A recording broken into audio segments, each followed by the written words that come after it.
Pegue uma manifestação como Seattle, que é como um calombo na estrada. Por quê?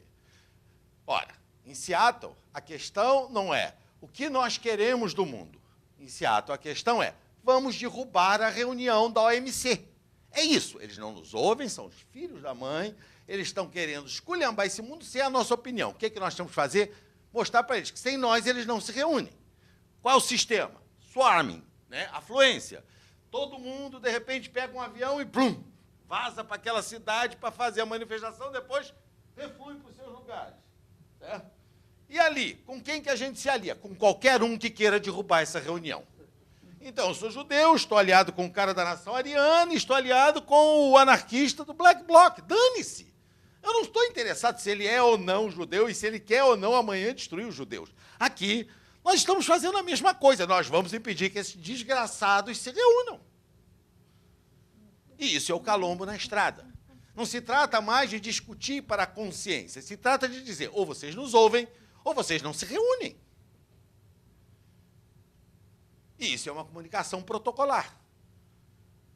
Eu, por exemplo, acho mais divertido essa maneira de fazer manifestação pública do que a velha passeata e falação. Gente, como aquilo era chato. Deus me livre, claro. E a gente ainda tinha que fazer barulho, né, ouvindo barbaridades de enlouquecer. Porque não, os aliados, isso e aquilo, aquela coisa toda.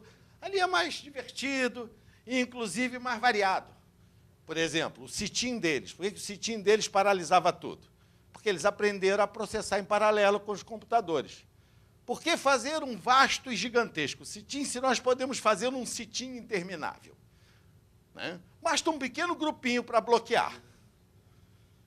Então, esse pequeno grupinho vai lá e bloqueia. Aí a polícia fica brigando, gás de pimenta, paulada. Blá, blá, blá. Finalmente, eles arrancam o grupinho. Vem um outro grupinho e bloqueia de novo.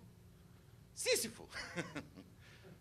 Um grande grupo é retirado de uma única vez. Agora, pequenos grupos que se reversam sendo retirados. É o inferno da polícia. Até porque você nunca sabe qual será o outro grupo. Tem muita gente ali em volta, tartarugas, panfletos, até toda aquela zona. E quem será agora o grupinho que vai se amarrar e ficar ali parado, bloqueando o trânsito? Por outro lado, o caldinho, uma rede móvel, voando no ar, para que as pessoas, se comunicando, saibam qual o melhor caminho, sair desse cruzamento e ir para um outro. Tem muita polícia indo para aí, é melhor pegar o outro alternativo, todos se comunicando. A princípio, Wi-Fi, né, com handhelds, né, se comunicando a partir de uma rede que estava centrada no edifício, usando a nuvem de conectividade que havia ali. Mas aí a polícia sacou e o FBI foi lá e fechou o prédio. Ameaça de bomba, precisamos proteger a população, é claro. Né? Mas eles deram azar. O pessoal que organizava o movimento estava cheio de dinheiro, entrou numa loja de celular, comprou 500 celulares e restaurou a rede. É sério. É genial. No caso da Espanha foi através do celular que derrubou o governo. Mas ali é uma manifestação. Veja, ali tudo se joga naquele tempo. Por que a polícia só precisa fechar o prédio 24 horas? Porque, claro, depois que acaba a reunião, pode abrir o prédio, pode ficar se comunicando pelo ar, pelo baixo, pela terra, pelo mar, por onde quiser, que não tem mais importância. É protocolar. Aquilo tem uma... Ou se paralisa ou não se paralisa. Se paralisa, se tem uma vitória. A questão é como o calombo da estrada. Ou o seu carro vai reduzir ou não vai reduzir. Se ele não reduziu, dane-se, não importa. Não é uma questão de falar a consciência ou de conscientizar. É uma questão de, a partir de uma medida, ter um certo resultado. Um resultado que se considera importante. Reduzir o número de atropelamentos, reduzir o risco da população naquela área em que os carros passam, etc., etc., etc. Esse tipo de comunicação, ele permite, por exemplo, que mesmo inimigos possam colaborar. Ele tem a lógica do swarming. Ou seja, ele cria uma outra possibilidade de eu pôr toda uma variedade para funcionar sincronizada. Né? E a sincronização, ela, a princípio, ela opera pensando que você tem camadas diferenciadas com processos diferenciados, mas que se tornam um sistema quando eles têm uma sincronia, ou seja, quando eles encontram um tempo comum, ou um passo comum, que põe eles atuando de uma mesma maneira. Não importa o quão diferentes essas camadas sejam.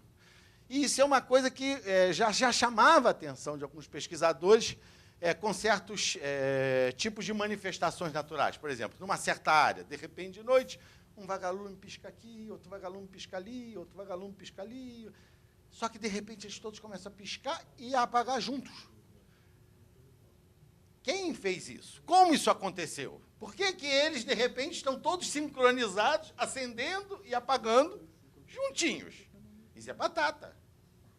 Você pode apostar nisso, que isso sempre acontece.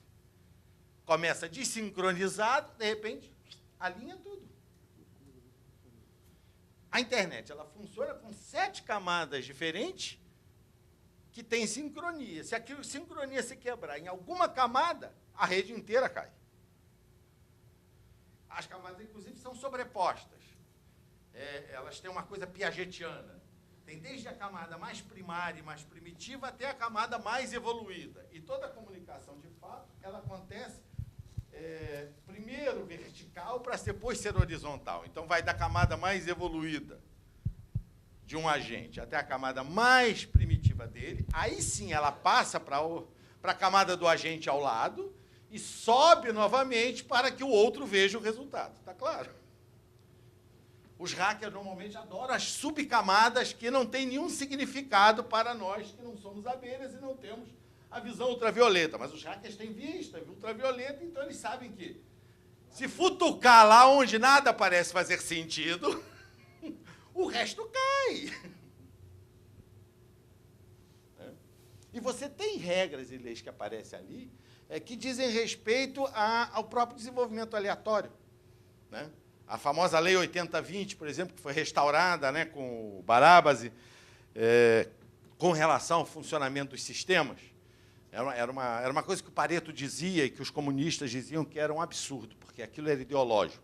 Ele dizia, qualquer área de atividade, 20% fazem 80% da atividade. Aí os comunistas dizem, não, isso é o dinheiro, é o capital. Blá, blá, blá. Bom, Pareto não era nenhum gênio, ele não pôde ir mais fundo nisso.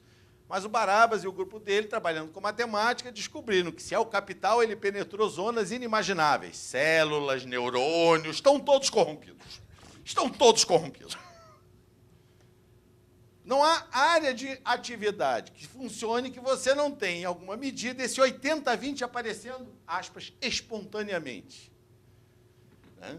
Há uma atividade que é 100, mas 20% fazem 80% dela. E os outros 80% fazem o resto. Veja, não é desprezível. Se os outros 80% não fizerem o resto, a atividade não se completa. Mas o engraçado é esses tais desses 20% que fazem 80%. São os ativos, os intensos, os organizados, ou que nome se queira dar. Eles são os responsáveis pelo mau movimento. Né? Então, na internet, na web, né, que era organizada até certo ponto, aleatoriamente, sem que houvesse caciques. Né? Se eu penso o sistema de comunicação entre os nós e entre os... Né? Ele é um sistema de comunicação que a gente chama de via férrea. E a via férrea é democrática. Por que a via férrea é democrática? Quem sabe me dizer por que a via férrea é democrática? Porque a estação de Chicago é tão necessária quanto a estação de Quixeramobim. Em Chicago entram milhões de pessoas. Em Quixeramobim, uma pessoa a cada 10 meses. Mas o trem tem que passar uma por uma. Está claro ou não? Ele não pode dizer, não, hoje eu pulo Quixeramobim e vou direto para Chicago. Está claro?